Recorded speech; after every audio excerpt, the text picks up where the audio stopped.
Hello everyone, आज के इस लेक्चर में हम लोग देखेंगे chapter number 8 what is culture, है ना। इंग्लिश का एक चैप्टर है, chapter number 8 what is culture. मतलब कल्चर मीन क्या होता है, संस्कृति। तो संस्कृति क्या है। इस चैप्टर के राइटर हैं जवाहरलाल नेहरू। तो पंडित जवाहरलाल नेहरू का यह राइट किया है स्टोरी को, व्हाट इज़ कल्चर। कल्चर के बारे में उन्होंने कुछ बताया है इस स्टोरी में। तो चलिए हम पहले पंडित जवाहरलाल नेहरू के बारे में देख लेते हैं। तो इनका बर्थ हुआ था 1889 में और इनकी डेथ हुई थी 1964 में। Was born in Reynolds family and Allahabad में इनका जन्म हुआ था। His father Motilal Nehru was a noted lawyer. इनके फादर का नाम था Motilal Nehru. His mother is Swarup Rani was a cultural nobles and god fearing lady, है ना। तो यह भी एक संस्कृति विचारों वाली लेडी थी। और at the age of 15 he was to England for further education. तो यह अपने एजुकेशंस के लिए कहाँ चले गए थे, इंग्लैंड चले गए थे। तो इसको आप लोग देख लेंगे। तो इस टाइप से इनके पंडित जवाहरलाल नेहरू जी के बारे में बताया गया है। और इस प्रकार से यहाँ पर देखिए उन्होंने इस ऐसे में क्या है, P2 नेहरू ने पंडित जवाहरलाल नेहरू जो है is trying to probe into the real meaning of culture. तो पंडित जवाहरलाल नेहरू ने इस बोलना चाहिए इस चैप्टर में उनकी जो बोलना चाहिए स्टोरी है, ऐसे है, इसमें उन्होंने कल्चर की रियल मीनिंग क्या होती है उसको बताने की कोशिश की है। Admit that it is difficult to define the word culture although each nation and each civilisation develop its own culture.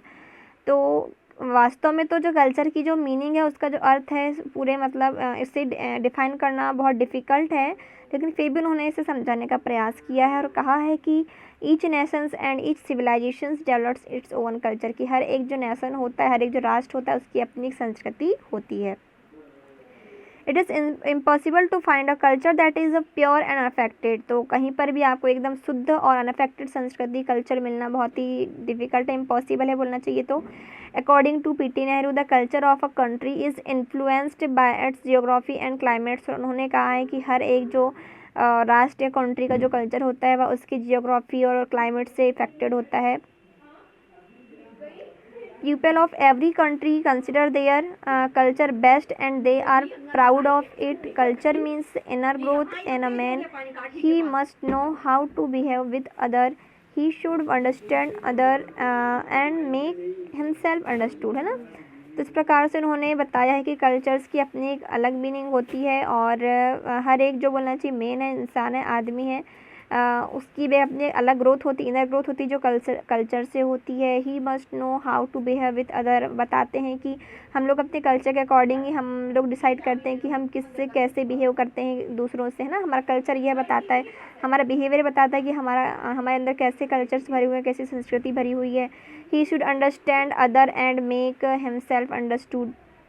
तो ही शुड अंडरस्टैंड अदर, और इस प्रकार से हम दूसरों को समझते हैं, एंड मेक हिमसेल्फ अंडरस्टूड, और हम उन्हें समझते हैं और वो हमें समझते हैं, है ना। तो इस टाइप से एसिम बताया। तो चलिए हम स्टार्ट करते हैं। There is a great deal of confusion in my mind and I shall state quite frankly what is, है ना। तो वह बोलते हैं कि मेरे माइंड में बहुत कन्फ्यूज़न है, my mind I shall state quite frankly what is it. और मैं फिर भी यह जानना चाहूँगा कि यह है क्या, मैं बताना चाहूँगा कि कल्चर है क्या। All kinds of basic question crop up from what is going on in the world around us, है ना। तो all kinds of basic questions crop up from, मेरे माइंड में बहुत ऐसे क्रॉस क्वेश्चंस हैं जो उनको मैं जानना चाहता हूँ। What is going on in the world around the अस, है ना, कि पूरे संसार में आसपास जो चल रहा है, तो उस चीज़ों की वजह से मेरे माइंड में बहुत से ऐसे क्वेश्चंस अराइज हो रहे हैं। Nations, individuals and groups talks of understand on another and it seems as the obvious things the people should try to understand one another and to learn from one another. तो मैं पूरे Nations, राष्ट्र की बात करूँगा, individuals, प्रत्येक जो राष्ट्र होता है, ग्रुप होता है, या कोई भी राष्ट्र, एक राष्ट्र हो गया या ग्रुप हो गया या पूरा मतलब एक कंट्री हो गई। तो यहाँ के लोग क्या करते हैं, एक दूसरे को समझने की कोशिश करते हैं। And it seems obvious thing that people should try to understand one another and learn more another, है ना। और इस प्रकार से बोलते हैं कि सारा हमारे आसपास जितने भी लोग हैं वो एक दूसरे को समझने की कोशिश करते हैं, इस प्रकार से वह रहते हैं। Yet when I look through the pages of history or study current events, I sometimes find the people who know one another most। Squirrel most. और क्या बोलते हैं कि yet when I look through the pages of history, और मैंने बहुत से history के पेज पलटा है, बहुत इतिहास पढ़ा है, तो और अपने करंट के इवेंट को भी देखकर मैं बोल सकता हूँ कि I something fine to people, मैंने कुछ देखा है, कुछ मतलब चाहिए मेरे माइंड में कुछ आया है, और मैं ये बोल सकता हूँ कि जो लोग उन्हीं लोग झगड़ा करते हैं जो एक दूसरे को बहुत अच्छे से जानते हैं। Countries which are next door to one another in Europe और इन एशिया, जैसे कि हम कंट्रीज़ की बात कर लें, यूरोप हो गया, एशिया हो गया, है ना, और somehow seem to rub on another up wrong way, मतलब इस प्रकार से यह एक दूसरे को से बहुत रॉन्ग तरीके से झगड़ा भी करते हैं। ऐसे कंट्री में भी ऐसे होते हैं, विरोध होते हैं बहुत सी चीज़ों को लेकर। दो they know one another very thoroughly, thus knowledge by itself does not lead to greater cooperation or friendship. This is not a new thing, यह एक नई बात नहीं है कि मतलब ऐसा सब कुछ होता भी है। Even the long page of history so that has there been something wrong individual nations और an approach to this question. तो यह एक नई चीज़ नहीं है। इवन हम लोग हिस्ट्री में अपने पन्ने पलटाओ, अपन हिस्ट्री पढ़ते हैं, वहाँ पर भी देखते हैं कई युद्ध आपको देखने को मिलेंगे, ऐसी कुछ चीज़ें देखने को मिलेंगी जिनसे बहुत मतलब विरोध होते हैं, विरोध भी हुए हैं हमारे पिछले इतिहास में, आप देख सकते हैं। तो यह बता रहा है वह। और it is sometimes something else that has not work as it should have done. When we talk of culture relation the question that immediately arises in my mind. तो इस प्रकार से मैंने बहुत इसमें वर्क भी किया है और अब डेफिनेशन देने की कोशिश की, इसको समझाने का प्रयास किया है। When we talk of culture relations, तो मैं कल्चर रिलेशंस के बारे में कहना चाहूँगा। The questions the immediately arise in my mind, तो मेरे माइंड में एकदम से क्वेश्चन आया, व्हाट एग्जैक्टली द कल्चर, कि कल्चर एग्जैक्टली है क्या। The people talk so much about, है ना। When I was younger in year, I remember reading about German culture. तो जब मैं यंग था तो मैंने जर्मन कल्चर के बारे में पढ़ा। And the attempt of the German people, और मैंने उसको अकॉर्डिंग मैंने कुछ जर्मन पीपल्स से अटैम्प्ट किया, मतलब उनसे बातचीत की। To spreads it by conquest and other means there was big war to spread this culture and itself it, यहाँ पे ब्लर हो गया तो दिख नहीं रहा है उतने अच्छे से। Very country and every individual seems to have their peculiars ideas of culture, है ना। तो हर एक जो मैंने यह पाया कि हर एक जो कंट्री होती है तो सभी के अलग अलग अपने क्या होते हैं, आइडिया होते हैं, सभी का अपना कल्चर होता है। जैसे कि हम बात करें हमारा इंडिया है, ऐसी बहुत से ऐसे कंट्रीज़ हैं, हो गया इंडिया हो गया, श्रीलंका हो गया, पाकिस्तान हो गया, है ना। तो सबके अपने अपने का कल्चर होता है, अलग अलग होता है। When there is a talk about culture relation, although it's very good is theory, what actually happen is that those peculiar ideas come into conflicts, and instead of leading to friendship, they lead to more estrangement. तो वह बोलते हैं कि when that ये talk about cultural relations, मैं cultural relations की बात करूँ तो that although it is very good is theory, की बहुत अच्छी theory है, what actually happen is that those peculiar ideas come into conflict and instead, तो एक प्रकार से हमारे माइंड में एक आइडिया आते हैं और वही आइडिया कभी कभी हमारी फ्रेंडशिप करा देंगे किसी अदर पर्सन से, या हमारे झगड़े करवा देंगे। क्योंकि देखिए जैसे कि हम बात करें कि जैसे कुछ चीज़ें होती हैं जिनका हम विरोध करते हैं, कुछ लोग उनको क्या करते हैं, कोऑपरेट करते हैं। तो जो लोग कोऑपरेट कर रहे हैं तो वो आपस में फ्रेंड हो जाएंगे, और जो लोग क्या कर रहे हैं उसको विरोध कर रहे हैं तो वो क्या हो जाएगा, उनमें कोई झगड़ा हो जाएगा। तो इस प्रकार से कुछ आइडियाज़ के अकॉर्डिंग भी ये सब चीज़ें होती हैं। तो व्हाट इज़ कल्चर, फिर बोलेंगे कल्चर है क्या। And I am certainly not competents to give you definitions of it because I have not found one. तो वह बोलते हैं कि मैं इसकी एक एग्जैक्ट डेफिनेशन तो नहीं देख सकता क्योंकि मुझे अभी तक इसकी डेफिनेशन मिली ही नहीं कल्चर की। फिर भी वह समझाने की कोशिश करते हैं। One can see each nation and each separate civilisations to develop its own the culture, है ना। तो वह कहते हैं कि अक्सर यह देखने को आया है कि हर एक नेशन, हर एक राष्ट्र, है ना, कि एक अपनी सेपरेट सिविलाइजेशन सभ्यता होती है और वह ग्रोथ डेवलप होते होते उसका एक कल्चर बन जाता है। That had it root is generations 100 and 1000 of years ago, और हर एक जो नेशन होता है उसकी जो कल्चर की जो रूट्स होती हैं, जड़ें होती हैं, वो बहुत 100 मतलब सालों या हज़ारों साल पुरानी होती हैं। क्योंकि देखिए जैसे कि हम इंडिया की बात करें तो हमारे यहाँ पे जैसे कल्चर चला आ रहा है, भारतीय संस्कृति चली आ रही है, हज़ारों साल आर्यावर्त से चली आ रही है, तो जो संस्कृति अभी तक वह चली आ रही है, मतलब हमारी भी जो कल्चरल की जो रूट्स है बहुत गहरी है। उसी प्रकार हर एक कंट्री की जो कल्चर्स की जो रूट्स होती हैं बहुत गहरी होती हैं। Once in these nation beings intimately molded by the impulse that entirely starts civilization going on its long path। इस प्रकार से ये बहुत लंबे पथ में चलती हुई आते जाती है हमारी civilization।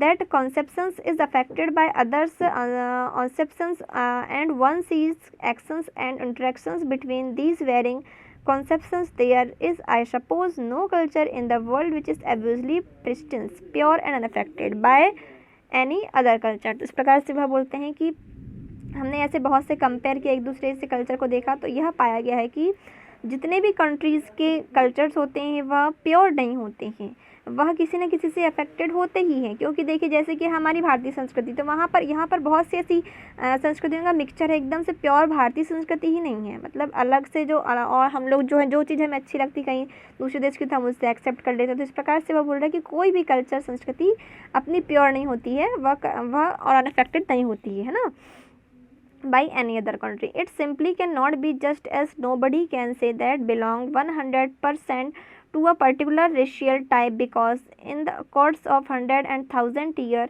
unmistakable change and mixtures have occurred। तो वह बोलते हैं कि मैं 100 and 1000% ये बोल सकता हूँ कि मतलब जो भी कल्चर्स होते हैं हर एक कंट्री के वह बहुत पुराने होते हैं और हर बहुत सी कल्चर्स का मिक्सचर होते हैं, वह एक्योर नहीं होते हैं ना। इस प्रकार से पंडित जवाहरलाल नेहरू जी अपनी थीम्स बताते हैं, अपने विचार बताते हैं। So culture is bound to get a little mixed up. तो वह बोलते हैं even though the basic elements of a particular national culture remain domain. तो वही चीज़ फिर से बोल रहे हैं कि कल्चर क्या होते हैं, छोटी छोटी चीज़ों का मिक्सचर होता है। Even thaw the basic elements of particular national culture remain dominate. If that kind of things goes and peacefully there is no harm in it, but it often leads to conflict। It sometimes lead to group to fear that their culture is being overwhelmed by what can consider to be outside or aliens influence। तो वही बोल रहा है कि क्या बोल रहा है, there is no harm in it but in often leads to conflicts, it sometime leads to group of fear. मतलब इसमें कोई हार्म नहीं है कि यदि हम मतलब but it often leads to conflict, बल्कि हमारे लिए बहुत अच्छा फ़ायदेमंद है कि यदि हम मतलब किसी ग्रुप से या अलग नेशन से कुछ कल्चर्स को जो अच्छी चीज़ें हमें लगती हैं वो हम उन चीज़ को एक्सेप्ट कर लें तो ये हमारे लिए हार्मफुल नहीं होगा। तो आउटसाइड से हम उस चीज़ों को ले लें तो ये हमारे लिए ज़्यादा हार्मफुल नहीं होगा बल्कि हमारे लिए लाभदायक ही होगा। Then they draw themselves into a cell which isolate them और prevent their thoughts and ideas going out, है ना। इस प्रकार से हम बाहर से आइडियाज़ को ले सकते हैं, विचारों को ले सकते हैं। और ऐसा नहीं कि हम लोग अपनी ही मतलब हम लोग किसी चीज़ों से किसी कंट्री से जो चीज़ हमें अच्छी लग रही तो हम उसे ना लें, तो एक आइसोलेटेड जो कल्चर होते हैं तो ऐसा नहीं होना चाहिए, है ना। जो मिक्सचर जो संस्कृति होती है मतलब उसमें हर चीज़ का मिक्सचर होता है कि मतलब जहाँ से जो चीज़ हमें अच्छी लग रही है वहाँ से उठा के हम अपने से मिला सकते हैं। There is a unhealthy situations because in any matters and much more so in what might be called a cultural matter, stagnations is the worst possible things। Culture, if it has any value, must a certain depth, it must also have a certain dynamic character। After all, culture depends on vast number of the factors। इस प्रकार से culture क्या बोल रहा है कि बहुत सारे से फैक्टर्स पर डिपेंड करता है। If we leave out the what might is called the basic that was given to in the early stage of a nation or people's growth, it is affected by geography, by climates, geography and the deserts of Arabia, because it's grew up there। Obviously the cultural of India in the old days we affected greatly as we see out literature. तो अब यहाँ से क्या बोल रहा है कि जो हर एक जो कल्चर होता है वह अपने अब हम मतलब वो बातों को छोड़कर हम कहाँ अपने जियोग्राफी पे आए, तो हमारा कल्चर हमारे जियोग्राफी पे डिपेंड करता है, हमारे क्लाइमेट्स पे डिपेंड करता है ना। हमारी संस्कृति, हमारा वातावरण कैसा है हमारे देश का, हमारी मिट्टी कैसी है, हमारा पूरा बोलना चाहिए सारी चीज़ें पर डिपेंड करता है क्या कल्चर। जियोग्राफी हो गया, जैसे कि अरेबिया का जो डिज़र्ट मरुस्थल है ना, डिज़र्ट अरेबिया का जो डिज़र्ट्स है तो वहाँ की जो संस्कृति उसी के अकॉर्डिंग होगी। It gives up their obviously the culture of India. जैसे कि इंडिया की बात करें तो इंडिया भी हमारे क्लाइमेट से अफेक्टेड होता है, हमारे क्लाइमेट्स के अकॉर्डिंग यहाँ की संस्कृति होती है। As we see out own literature, अपना एक साहित्य होता है। By the Himalaya, the forest and great rivers of India, है ना। और ऐसी बहुत सी थिंग्स होती हैं, जैसे कि हमारे देश का जियोग्राफी की बात करें तो हमारा हिमालय से हमारी बहुत सी संस्कृति जुड़ी हुई है ना। हमारे यहाँ की जंगल, नदियाँ, है ना। भारत के ऐसे बहुत से कल्चर जिससे रिलेटेड होते हैं। हमारी मिट्टी भारत की। Of the various domain of culture, architecture, music and literature, any two many mix together as they often old and conduce happy combinations, है ना। इस प्रकार से जो कल्चर होता है सारी चीज़ों का मिक्सचर होता है। हमारा लिटरेचर, हमारा साहित्य हो गया, हमारा म्यूज़िक हो गया, है ना। तो हमारा सॉइल हो गया, हर चीज़ का मिक्सचर क्या कहलाता है, कल्चर। मतलब इन सब चीज़ों से क्या मिलता है, हमारा कल्चर बनता है। But where there is an attempt in improve something on the other which does not naturally grow and mud itself without uprooting itself, conflict inevitably arises. Then also come some things which is my mind is basically opposed to all ideas culture, है ना। तो इस प्रकार से लेकिन कुछ लोग ऐसे होते हैं कि अपनी चीज़ों में अड़े होते हैं। मतलब उन लोग अपने कान बंद कर लेते हैं। जैसे कि हम लोग हैं कि हमारा जो इंडिया है, हमारे इंडिया जो है, हम लोग हमारे आसपास जितने ही पड़ोसी देश हैं वहाँ के भी कल्चर हैं, तो वहाँ से भी हम लोग कुछ चीज़ें पिक करते हैं हमें जो अच्छी लगी। लेकिन कुछ ऐसे लोग होते हैं जो उनका विरोध करते हैं, जो उन चीज़ों को जो अच्छी चीज़ नहीं लग रही है तो मतलब वो लोग उनका क्या करते हैं, विरोध करते हैं, उनके अपोजिट हो जाते हैं वो, है ना। ऐसा भी होता है और सभी आइडियाज़ के अपोजिट हो जाते हैं। And that it is the isolations of the mind, और वह अपने माइंड को एकाग्र कर लेते हैं और अपने कानों को बंद कर लेते हैं, वह किसी से भी अफेक्टेड नहीं होना चाहते हैं। The deliberate shooting up of the mind, so to another influence my own view of India history is that we can almost measure the growth and the advance of India and the decline of India by relating them to periods when India has her mind open to outside world and when she wanted to close it। लेकिन हमारा India की बात करें तो हमारे India में ऐसा नहीं है। हमारे इंडिया में क्या होता है, हमारे इंडिया की हिस्ट्री जो बताती है कि हमारे यहाँ सारी चीज़ का मिक्सचर है ना। हर चीज़, जैसे कि हमारे हिस्ट्री की बात करें तो हमारे यहाँ पे मोमेडियन लोग भी आए, अरेबियन भी आए, है ना, अंग्रेज भी आए। तो सारे लोगों के जो कल्चर हम लोग ने एक्सेप्ट, जो चीज़ें वहाँ से अच्छी चीज़ें थी, जैसे कि हम लोग ने एक्सेप्ट किया तो हम लोग आज बहुत उन्नति में हैं। जैसे कि अंग्रेज लोग आए तो हमारे यहाँ सड़कों का विकास हुआ, टेलीफोन का विकास हुआ, है ना।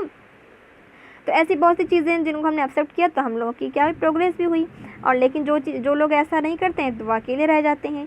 Life whether of the individual group when nations और society is gentle dynamic changing growing thing. तो हर एक सोसाइटी के लिए, हर एक देश के लिए यह चेंजिंग बहुत आवश्यक है ना। मतलब अगर वो चीज़ इनको एक्सेप्ट करते हैं, उनमें कुछ चेंजेस आते हैं तो वो चेंजिंग उनके लिए बहुत ही, उनकी ग्रोथ के लिए, उनके विकास के लिए बहुत रिक्वायरमेंट है।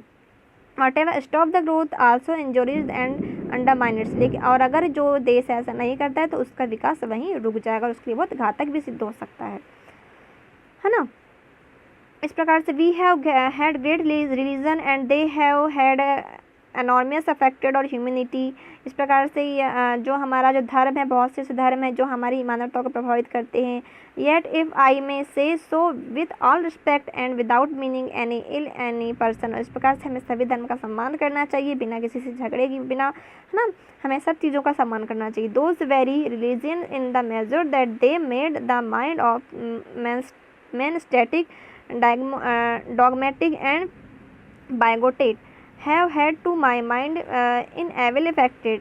The thing they said may be good, but when it is climates that the last words was being said, society becomes static। तो वही चीज़ फिर से बोल रहा है कि यदि जो पर्सन या सोसाइटी या कंट्री अगर जो अपने माइंड को इफेक्ट, किसी से इफेक्ट ना होने दे, बस उससे मतलब अकेला ही रहे तो वह उसके लिए अच्छी बात नहीं है। वो क्या होगा, सारी सोसाइटी में स्थिर हो जाएगा, अकेला हो जाएगा। लेकिन अगर जो सोसाइटी या समाज है या जो देश है, अगर वह सारी चीज़ों को लेकर चलता है तो वह बहुत ग्रोथ करेगा।